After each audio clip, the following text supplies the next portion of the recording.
you don't got the nonprofit, T-Mobile give nonprofit discounts for hotspots. They do? Mm-hmm. Okay. You gotta hit the speaker. The speaker's on. You gotta hit the Bluetooth button on the side so it can connect.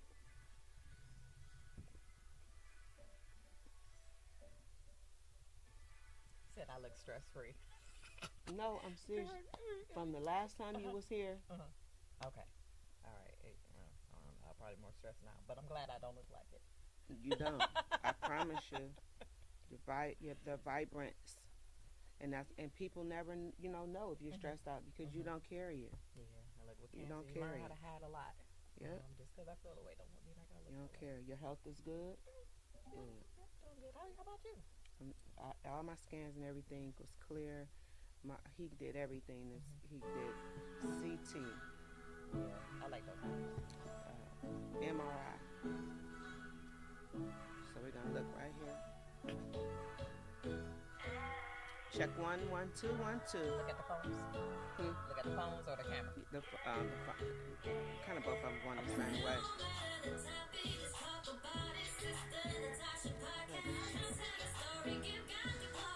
Cord. Check your cords. I fall for anything. We can make a change together, you and me. Cause knowledge is power.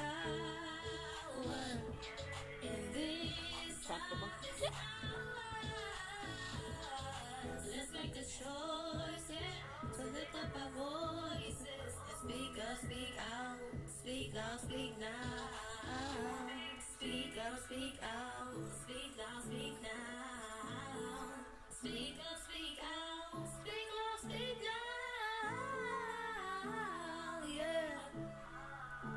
Whoa, whoa. Sister Natasha Podcast. Woo! Welcome to another phenomenal episode of Peekaboo Presents Boob Talk. I'm your host. I'm your girl, Sister Natasha, owner of Natasha White Spellbinds, the proprietor here at Victory Center for Youth. I am the co-founder here at Peekaboo. And listen, we are partnering, we are collaborating. We have been telling you guys from the beginning of the year that this was going to be the year that we does partnerships differently. We do collaborations differently, and we do them with people of excellence.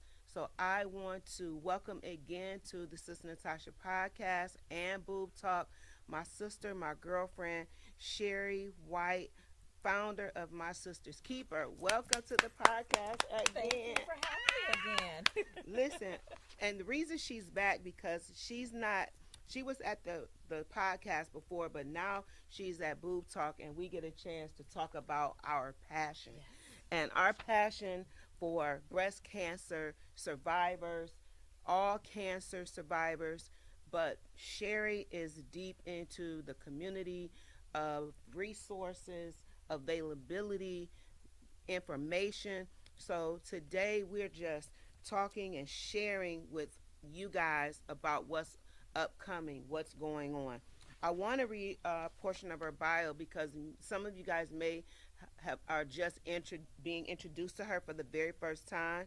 But she is founder of My Sister's Keeper as a seasonal healthcare professional and a passionate advocate for positive change.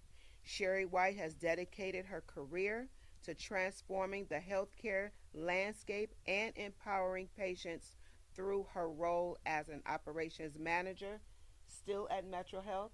No, she done left Metro, y'all. Yes. Got her own thing going on. See, that's the part. Give me a high five.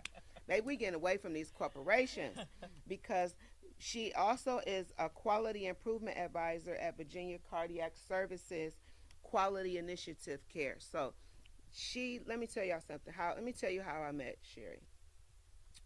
The day before I got diagnosed with breast cancer, the lady from the clinic called me at Metro and said, "We're having a walk tomorrow." And I was just like, I can't come after just getting this this news. And I mean, I was shattered. I'm really, them 24 hours after hearing that, Sherri, I went down. I'm not going to lie. But something inside of me said, get up, get dressed, and go. And I called my girlfriend. I was like, I'm going to walk. Never told anybody why I was going to walk or anything, because when you first find out, you don't want to put your family and your friends in shock. So I got dressed, met you guys at Buckeye, and the energy from them women from the time I touched down made me forget that I had just got diagnosed. From the registration, hey, everybody excited. Welcome. I mean, shirts, bags, buckets, water bottles, pop. I mean, anything you can imagine that would have made you feel better, to make you believe that you were healed already. That was the part. And the testimonies helped me. That's why I grabbed hold to my diagnosis and really let go at that walk.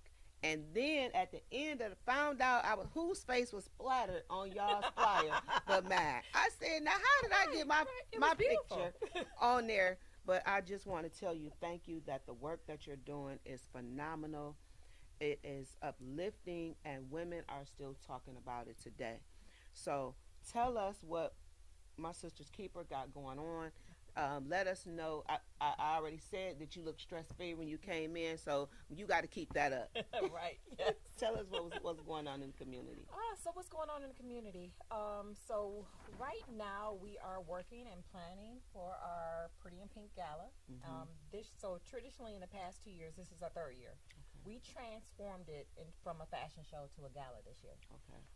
So this year we have a lot going on that's scheduled for August 17th. And so right now we're going through rehearsals. Okay. We have our models paired up with designers that is making them flawless. Shout out some of the designers. Morindo, Diane Linston, Daryl Darby, Mr. Officials, Coco Mystique, Connie Pickard. Wow. Daryl Darby. Did I say Daryl Darby? Yeah, Vine Glover. Yeah, Fashions by Fowler. Stephanie Nunn. That's awesome. Yes, and I know I'm forgetting a few, and I don't want to. That's okay. Yes, but we got our very own. Yes. Some of Cleveland's renowned stylists and designers. Where's this going to take place this year? Where is the gala going? The Holiday Inn in Independence. Okay. Yeah. How can our followers and our listeners get tickets? And I want you guys to share this information with the survivors. Share this information with someone that you know may be going through treatment right now. Y'all already know that I copied off of her idea with booby shower, and we be talking about that all the time. We have been going out to different women and showing up at their houses, giving them balloons, flowers, gift cards, whatever they need, and we just been leaving it with them, loving on them, and it make them feel better. It does. You know. So we got the gala October 18th. What's going on the 17th? So the gala is the 17th. The 18th is the Ride for Kindness. Okay. So the Ride for Kindness is in Total Wellness Fair. So it's a two-part event. Okay. It is a charity ride for My Sister's Keeper. We're starting downtown at Blessed and Success, 5209 Lakeside Avenue. And so that's where the cars, bikers, we even got pedal bikes. Okay. They're meeting up. Yeah. Yep. And they're going to do a 30-minute ride. I won't be pedaling. I'm going to be riding my slingshot. You know, so if you anybody got your slingshots, your trikes, your motorcycles, your Harley Davidsons, your drop tops, your what's the group? My favorite Jeepers. Yep. The Jeepers. Creeper Jeepers Creepers. That's the everybody that's got the Wrangler Jeeps and stuff. So listen, get you some gas. Come on down to the Blessed for Success. Ride, bring all your doom buggies. What's those other things we used to use? Lee had one of them. A moped. Bring your bring your moped if you still got your moped. Listen, we want to start making change in our community. We just start talking about that. That we don't get the participation that we need from our churches, our local churches, like we used to, you know. Everybody just stopped giving. Yeah, stop caring. They stop. Sherry is sad It is. because it makes you think, if the body of Christ does not keep the commandments and the scriptures, and he says, who is my mother, who is my father? Those that do the will of my Father who sent me. And that's what we're supposed to do. We're supposed to be Christ-like. We're supposed to outreach. We're supposed to go out and share and bring hope into the community and into the lives of people. Because when you go to church, you're still sick. But we got to give them something that's going to allow them to come through their treatments and their healing journey and their healing process, not feeling like they're all by themselves. I think that was the part that I never wanted to experience. I didn't want everybody in my business, and that's what we talk about on Boob Talk. Don't think that you got to go through it by yourself, because you don't. You got My Sister's Keeper. You have you got Boob Talk. You have the Gathering Place. There's so many different resources. You have the Skits program with Tanisha Matthews and Pastor Mark Ribbons. So we have the resources, but if you guys don't tap into them, it's just there. So. And you suffer too, because I've learned, and I think we all learned through COVID, that you need people. Yes. And I learned that with my cancer journey. Yes. I tried to do it alone, and I went crazy. Yeah. And I just folded in myself. But when I realized how much I need people, because we heal each other. Yes. Just by being there, and you give me the way you looking at me now, girl. I feel power. I don't feel stressed. We give that energy to each other to help each other heal, and I think that's why we're here on this earth. Yeah. And I think many of us miss that. Now. What have you been seeing lately with the women? I know preparing for the gala and the fashion show. What kind of energy have you been seeing with them getting prepared? And that means something. It does. And the Pretty in Pink I call it a process. Okay. It's not just a fashion show. It's not, there's a lot of fashion shows that goes on in the community for cancer. Ours is different. It's an experience. It's a process. It's a crash course of what I experienced through my journey, which was finding the power of self-esteem. And also it provides something that I didn't have, which was that community. Okay. So it's a bunch of people together. We have things in common. We were all diagnosed with cancer. And so there's a lot of people who's participated in the show this year that either were very isolated when it came to their cancer diagnosis. They didn't want to share it, but they're coming out of their shells to kind of be more public about it, to help someone else. And there's a few women that have been where there's a reoccurrence. There's a few women with metastatic breast cancer, and they need that community. But just watching them first come into the rehearsal or the model call, they're so shy and meek, and I'm nervous. But look at them now. We're just 2 practices away. Yeah. But oh my God, I gotta share this video with you. They come and they just walk in the door. They hug each other. It's a family. It's a community, and you just see the spirit and the energy come alive in them when they're together. So that's what it's about. We are here to help each other, to heal each other. Yeah. And it's powerful. What kind of physicians have took their white jacket off and got into what it is that you're doing? I mean, you got your doctors that you go and see, and they only see you during visits, but who can you shout out and say that is really involved in the healing process of making the women feel not just like a patient? Yes, I love it. Great question. And included in the gala this year, we're doing an award segment. Okay. So we're giving a Caregiver of the Year award, and that person. Do they know who they are? Oh yes. Okay. Tante Ba Woo! from the Metro. Come on. Yes. So part of the team. She's amazing. I mean, she is one doctor I can say I work with her in the back end, so I saw the real. Yeah. She's also my doctor. Okay. And also she's a doctor of a lot of sisters within the organizations, and they share stories with me about her. There was one story I can share. A lady bounced around to different health systems, because she had a lump in her breast and it didn't feel right. But everyone's telling her, "Oh, there's nothing to worry about. Go and see Dr. Ba. Oh my God, you got cancer. We need to start you right away on chemo." So that comes to the disparities of care. How some doctors just don't speak or listen. That's right. Had they listened, this lady wouldn't have stage 4 breast cancer. So it's things like that we have to look at. But Dr. Ba, that's one example for her. Dr. Vice, Another right. example is that there was, when we think about test results, think about how we are. Okay, we got rid of the cancer, but you're about to do another Waiting. test. Yeah. Do I still got cancer? You know, Yeah. you're anxious. You can't Waiting. sleep. Yeah. She calls people at 8 o'clock at night. Your test results are fine, just so they can Yeah. sleep. That's know? right. Dr. Vice, shout out to Yes. Dr. Good. Yes. And also Dr. Natalie Joseph. Shout her out, which was my surgeon and my doctor. And when I say goes above and beyond the call to make sure that all your questions are answered, to make sure that you have all of the testings that you need. One of the things that was big for me was the genetic testing to find out if this was something that I carried that could have, could go on into my grandchildren, or if I've gotten it from my foremothers or forefathers. And sometimes the insurance company don't want to pay for genetic testing.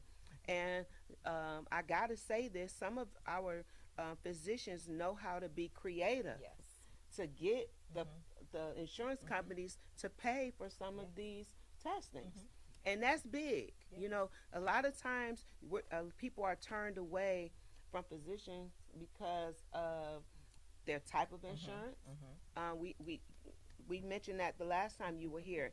It's not fair. It's not. It's not fair. It's not. So tell us some of the disparities that you've seen in African Americans as far as healthcare. Mostly I see they don't listen to us. So most physicians don't listen to us. It's a rare breed that does. And that comes to, the late diagnosis. So, there's history or there's statistics that African American women are diagnosed at a later stage. Well, part of it could be us. Let me pray it off. Yeah. Let me, this will pass, and we don't go Or try to because do we're the scared. holistic Yes. way. Or we're scared of what the outcome may be. So we just think it'll go away. And then you have those other doctors that just don't listen to you because your insurance may not be right, so they don't want to spend a test because they got too much paperwork to fill out. So it's those type of disparities. It's also disparities in the type of services you are to receive. So we put together a Bill of Rights for breast cancer. Come on. All cancers, you're supposed to be offered specific things, And from where I sit, I was talking to two different women, saw the same doctor from the same facility. One was offered, and actually had the same type of cancer, One was the same stage as well. One was offered, reconstructive surgery. The other one was not. The difference was education and age. One was older, and her background, I think she didn't have a high school education. What? Yes. So I saw that, and I immediately called the hospital, and I told them about this disparity. Wow. And they called and offered her the corrected surgery. it. Yes. Now, that don't make sense. No, but they do it. I mean, and they don't realize they do it. I don't know why, but it's, it's the NAPDC. It's the COC, the Commission of Cancers. There's guidelines for every type of cancer that a patient must be offered. But if you don't know, you don't know. And if you don't have the right person in the right place at the right time, you still won't know. And we say it all the time. Last week I mentioned that we are customers when we walk through the doors of these hospitals. And you either going to make your name be called or you're going to be a statistic. I am my own perfect best advocate for my health. And you need to be too, because you're a customer coming through there. They're being paid for your service, for you entering into that facility. And if we don't stretch out and start speaking out, then that's what will be. It's just a number. Because if you when you walk into the hospital and you look just at the waiting area, the waiting area alone is scary. Yes, it is. It is. Now, let's talk about the program that you just mentioned about the waiting room, since I mentioned that. That's amazing. So we received funding from an amazing doctor at University Hospital. He's a radiation oncologist, Dr. McClellan. So he reached out to us because I love his heart. He's very pro sisters, pro African American, wants to help to enhance the services and remove those disparities of care. Okay. So he applied for a grant, and he received it, but it's for all aspects of care for patients undergoing radiation oncology. Okay. So he just working within his organization and his program just to get some check boxes in place, just to make sure all the providers provide care a specific way. but also he was looking for a grant. He was working in a grant to include wraparound services for patients. So he said he didn't want to reinvent the wheel. So he knew that what we were doing within My Sister's Keeper. That's good. And so he gave us some funding to help to increase our programming, and also gave us a stipend to help us with the waiting room watchers. Okay. And so a waiting room watcher is something that was on his wish list. So with many women, as you undergo radiation oncology, radiation therapy, you may have to go in every day, you know, and you may not have a babysitter every day. You know, there's different struggles I think that we face, or that we may see more when we have cancer. Right. You know, or my bills need to be paid, but I can't go to work because of it. You know, it's so many different aspects that just child care is the first thing you got to let go. Exactly. It's the very first thing that you have to let go, because if you can't eat, you got to realize, am I going to buy groceries or am I going to pay child care? So that child's going to stay home. We're going to get groceries. But because of this program, the child is taken care of. So what this will do is, and it's open through all hospitals. So what we're doing, and this will be launched sometime mid-August, we have babysitters, if you will. A babysitter, you can go through My Sister's Keeper and say, hey, I'm going for radiation oncology or radiation treatment on such and such day at this time. I need someone to watch my 2-year-old while I go through it, because kids cannot go in radiation the room, but you can go through chemotherapy. So what that person will do, we'll have some games, we'll have some activities to keep that child occupied. Some snacks as well while that patient goes in and have radiation or whatever. And that's amazing, because it's not a long period of time that you're in radiation, but to have someone there waiting for you, just like Ruby greeted you coming in the door, it makes you feel, it just do something different for you when people just do that seems small, but it meant a lot. Baby, listen, it broke me down to where I felt touched, just the fact that My Sister's Keeper was able to create something of that magnitude, because you see things on the other side of the cancer, the other side of the treatment, the other side of the journey. And I think that's something that should be worldwide. It will. Somebody a copy. Come on. Because, you know, I'm a copycat. But it's but good. It's a good copy. Yes. Now, you want to hate on something good. Hate on something that's going to be of that magnitude. To help somebody else, you know. So Sherri, tell me, what is one of your biggest dreams in this field to see happen in the medical care for all cancers, not just breast cancers? But what is something that, you being a visionary, what would you like to see different? What change would you like to see, not just for African Americans, but for all? You know, sometimes we get the bottom of the barrel, you know, just to be honest. But what do you see for us in the future? Because I'm sure Karen Coleman saw something different, you know, saw something. Susan B. Coleman saw something different. I'm sure the Seidman saw something different. What does Sherri see? I would love a world where it's a partnership in healthcare. You know, you listen to me. Healthcare is affordable. I wish we were in different countries. Europe, you know, where healthcare is free, and so the services that you receive is not based upon how you can pay or how you look or how they want to talk to you, because I don't feel like talking to you today, so I'm just push you out the door and give you that. But I would love to see that transpire, and just perfect care, great healthcare. Healthcare changed. I've been in healthcare since I've been 15, since I was 15. And so I remember when the transition from healthcare shifted to a business. That's right. Yes. I wish it can go back to where there was caring. Yes. I remember I was working as a secretary, and I remember the doctors just waiting in the room until the patient understood what they needed to understand before they walked out the door. Trying to get to the next room. Yes. Now, nope, I'm on a tight schedule. We only got 20 minutes to whole physical, so let's hurry up and get you out of here. Don't ask me too many questions, because you're gonna back me up. But that's a huge barrier, and I think that added tremendously to the disparities that we see. I want to see more of our African American young men and young women physicians be serious about their education, be serious about their studies. Mm-hmm.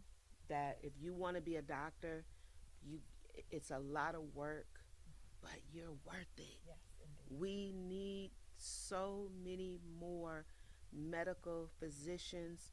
We need oncologists. We need radiation oncologists. We need medical doctors. We need more OBGYN I mean, Mm-hmm. we African Americans, we need more doctors Mm-hmm. because I believe if we had more doctors, we would be able to understand better. I agree. We'll be able to be more patient. Mm-hmm. We'll be able to be more understanding. So we say all that to say we're just vessels. Mm-hmm. We're just hands and feet, and I myself, she my shero. She don't even know it because I see so many things in her, and she can think of something. God gives us visionaries. He gives us talents. He gives us seers for the future. And whether you know it or not, Sherri White is one of those women because she's like this all the time. She's transparent. She don't mind sharing the information. She don't mind sharing the resources, and that's what we need in our community. She looks like us, and most of all, if she don't know, she can find out for us. And we are so grateful to get to that point that we can begin to celebrate different Mm-hmm. things. We can take a bad situation and put some bells on it, put some Mm-hmm. lights on it, put some fur on it, and say, hey, because no matter what sickness or what disease that we have, we all gonna leave here one day from something. Yes, indeed. We gonna leave Mm-hmm. here from something. But while we live, live while you live. Mm-hmm. Exactly. I love it. Live while you live. Mm-hmm. And don't let a diagnosis stop you. Don't let a bad report hinder you. Mm-hmm. Believe healing comes from within and what you say out of your own mouth. Along with, Lee gave me a shirt that says Jesus and therapy. Love And it. I promise you, Jesus in therapy, Jesus in chemotherapy, Jesus in radiation, Jesus in whatever medication you're taking. Pray over your medicine. Pray before you take it. Pray after. Pray for your neighbors. Mm-hmm. Pray for those that have come out. I always say that a victory is not a victory unless you bringing somebody else out with you. If it's just about you, then that's a selfish Yeah. victory. But we want to win the war. Mm-hmm. We want to win the battle of cancer. And so far, we've we've lost some people. Mm-hmm. We have, but they went out fighting. Yes, indeed. I saw some Mm-hmm. sisters at the walk that didn't have any breasts, Mm-hmm. but you wouldn't have known Mm-hmm. because their joy and their excitement and their life living while they were able to live was absolutely phenomenal. So we want you to participate. Tell us how they can get tickets. Okay. Tell them how they can participate and where to show up and Okay. what the ticket cost is. All right. So for Pretty in Pink, you can go to our website, which is myskcle.org /gala, GALA, or give us a call at 216-333-1819. Our tickets for the gala is $100 for general admission. It is a plated dinner. There's vendors, there's music, there's going to be dancing, there's going to be raffles. VIP tickets is $125. That includes a pre-cocktail hour where we have a host, a VIP host, Jeff Brown is going to be the host. All right, Yes, Jeff. yes, Woo, yes, woo, yes. woo. We have Zalter Zahn, which is Von Glover, who's going to be doing a private fashion show. Okay. It's going to be kind of fun, like a party before the party. Okay. So that's for the Pretty in Pink. For the Ride for Kindness, the Ride for Kindness is a charity ride and is based upon whatever vehicle. So a car is $20, a motorcycle is $20, I think. Okay. So there's different prices, but that website is Ride for MYSKCLE, and that's what Ride RIDE, the number 4 MYSKCLE.org. I think that's everything I think. The walk is coming up October 5th. October 5th. Yes, We need yes, everybody to everybody walk else. this year. Yes, We need it's gonna be everybody to amazing. walk. And then that Sunday, we're having survivors worship. So that means all the survivors, all of you that already believe you're a survivor, we're going to have worship at Pentecostal Church of Christ. 10515 Chester Avenue. And listen, last year we had John P. Key and uh, Ashland Cole, but this year it's all about us. So we want to thank you, Sherri, for coming Thank you again. for Thank having you me. for being just your genuine blessed self. I'm your host. I'm your girl, Sister Natasha, host of Peekaboo presents Boob Talk. I love you, love you, love you. We'll see you Sunday at the Sister Natasha podcast. God bless. Thanks, sis. Thank you. Thank you. Thank you. Thank you so much. Purpose on purpose. I fall for anything. Listen, when I say she's gonna be incredible production mama, she's gonna be incredible. She here. Yeah, 15 years old, she's gonna be amazing. That's And great. that's what it's about. Just